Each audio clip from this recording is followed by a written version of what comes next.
America जल उठा है, लॉस एंजलिस में भड़की बगावत। ट्रंप की नीतियों के खिलाफ सड़कों पर उतर चुके हैं लोग। अमेरिका के लॉस एंजलिस शहर से इस वक्त जो तस्वीरें सामने आ रही है वे चौंकाने वाली है। ये कोई हॉलीवुड फिल्म नहीं है बल्कि हकीकत है। शहर सुलग रहा है, सड़कों पर हिंसा है, गाड़ियां जल रही है और लोग अमेरिका की सरकार के खिलाफ बगावत कर चुके हैं। एक बार फिर सवाल उठ रहे हैं कि क्या अमेरिका गृह युद्ध की ओर आगे बढ़ रहा है? क्या राष्ट्रपति डोनाल्ड ट्रंप की नीतियां फेल हो चुकी है? आइए जानते हैं पूरी रिपोर्ट। नमस्कार, आप देख रहे हैं न्यूज़ वन नॉर्थ ईस्ट और मैं हूं रेचल सिन्हा।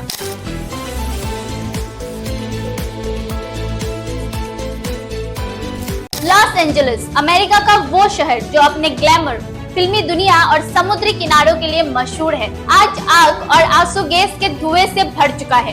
चारों तरफ दहशत का माहौल है, हजारों लोग सड़कों पर है, अमेरिका के झंडे को जलाया जा रहा है, पुलिस और प्रदर्शनकारियों के बीच झड़प हो रही है और पूरा शहर मानो युद्ध भूमि बन चुका है। ये आग कोई कुदरती नहीं है, ये आग भड़की है डोनाल्ड ट्रंप की नीतियों के खिलाफ।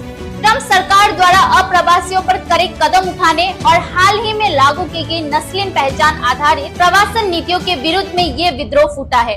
दरअसल ये पहली बार नहीं है जब अमेरिका में नस्लीय तनाव या प्रवासी विरोध नीतियों के चलते हालात बिगड़े हैं। 2020 में जॉर्ज फ्लॉयड की मौत के बाद ब्लैक लाइव्स मैटर आंदोलन ने पूरी दुनिया को झंझोड़ कर रख दिया था। उस समय भी लॉस एंजलिस हिंसा का केंद्र बन गया था, लेकिन इस बार हालात और ज्यादा खतरनाक है। बीते कुछ महीनों में ट्रंप समर्थित नीति के तहत अप्रवासी परिवारों को हिरासत में लेने, कई बच्चों को अपने माता पिता से अलग करने और डिटेंशन सेंटर्स में मानवाधिकार उल्लंघन की खबरों ने लोगों का गुस्सा बढ़ाया है। ट्रंप द्वारा फिर से राष्ट्रपति चुनाव की तैयारी और उसी नीति को दोहराने के संकेतों ने आग में घी डालने का काम किया है। लॉस एंजलिस में बीते 48 घंटों में हिंसा के 97 से ज्यादा मामले दर्ज हुए हैं। अमेरिका के लॉस एंजलिस शहर में इस समय हालात बेहद तनावपूर्ण है। प्रवासी विरोधी नीतियों और खास तौर पर डोनाल्ड ट्रंप के नेतृत्व में आईसीई द्वारा बड़े छापों के खिलाफ हजारों लोग सड़कों पर उतर आए हैं।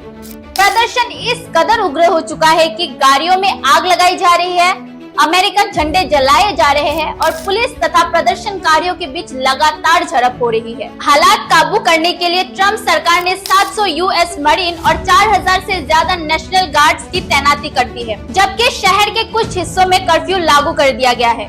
ये विरोध अब लॉस एंजलिस तक सीमित नहीं है। New York, Chicago, Seattle, San Diego, Riverside, Dallas, Mexico जैसे शहरों में भी प्रदर्शन शुरू हो चुके हैं। प्रदर्शनकारियों में बड़ी संख्या में मैक्सिकन और सेंट्रल अमेरिकन प्रवासी शामिल हैं, जो अपने अधिकारों की मांग कर रहे हैं। जगह जगह मैक्सिकन झंडे लगाए जा रहे हैं, जो इस बात का प्रतीक है कि ये समुदाय अब और चुप नहीं रहेगा।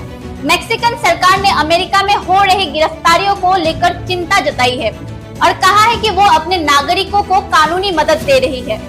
कुल मिलाकर अमेरिका में ये विरोध एक नई प्रवासी क्रांति का संकेत बनता जा रहा है, जो अगर समय रहते नहीं रोका गया तो ये गृह युद्ध जैसे हालात पैदा कर सकती है। प्रदर्शनकारी कह रहे हैं वी आर अमेरिकन टू। वे इस बात का विरोध कर रहे हैं कि ट्रंप प्रशासन उन्हें दूसरे दर्जे का नागरिक मानता है। डोनाल्ड ट्रंप ने सोशल मीडिया पर इस हिंसा की निंदा करते हुए कहा है कि ये देशद्रोह है और हम इसे बर्दाश्त नहीं करेंगे। उन्होंने दोषी लोगों पर सख्त कार्रवाई का आदेश दिया है, लेकिन आलोचकों का कहना है कि ट्रंप खुद इस आग का जनक है। वहीं विशेषज्ञों का मानना है कि ये सिर्फ एक शहर की लड़ाई नहीं है, बल्कि ये अमेरिका के भीतर लंबे समय से पनप रही सामाजिक असमानता और भेदभाव के खिलाफ एक संगठित विद्रोह है। यदि हालात नहीं सुधरे तो ये आंदोलन देश के अन्य शहरों में भी फैल सकता है और अमेरिका को गृह युद्ध जैसे हालात की तरफ ले जा सकता है। Bureau report, news one north east, Guwahati.